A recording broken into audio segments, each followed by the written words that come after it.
The thing that stood out about this play the most to me was how many different groups of people and how many people overall in Los Angeles and around the country actually that the riots affected. Like obviously from someone who was born after the fact and didn't get to witness the riots live, I didn't realize how much of an effect it had on the city. And I think Anna Devere Smith did a really good job at highlighting how many different communities and people it impacted by highlighting both not only people close to the victims or just the African American and police communities, but also the Korean community, the Hispanic community, and others, just to like highlight how many different communities were impacted. One of the most important values highlighted in the dramatic world is the us versus them scenario that comes up so often throughout the play. Um, Not only is it us versus them with just like the police and the African American community, but also between the African American and Korean community during the riots and the Latino community. There's so many just like it's choosing a side where it doesn't necessarily have to be choosing a side. Um, Another priority of the play was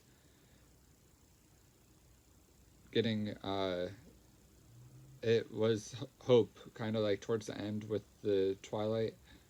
um like there's not like necessarily like there is the good with the bad, and although the riots were an unfortunate situation following the unfortunate police brutality, there is still hope for change in the future.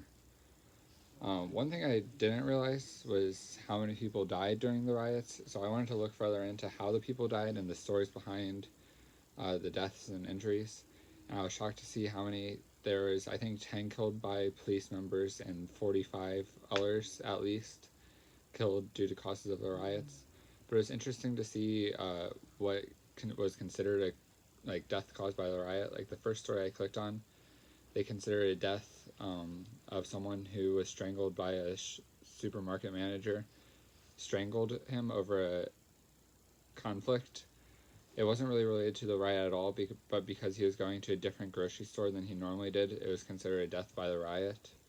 So that did inflate the numbers. But I mean, it is fair to say that it is partially caused by the riots.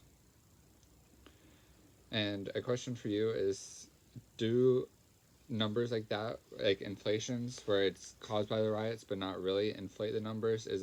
Should those deaths be counted in the number of deaths when the number of people died are shared due to the riots, or does it make the riots look like a bad thing?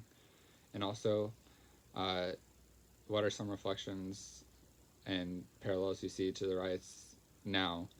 While there were more less deaths in these riots, like what parallels can you see between reading the story and the riots in Minneapolis and across the country in 2020?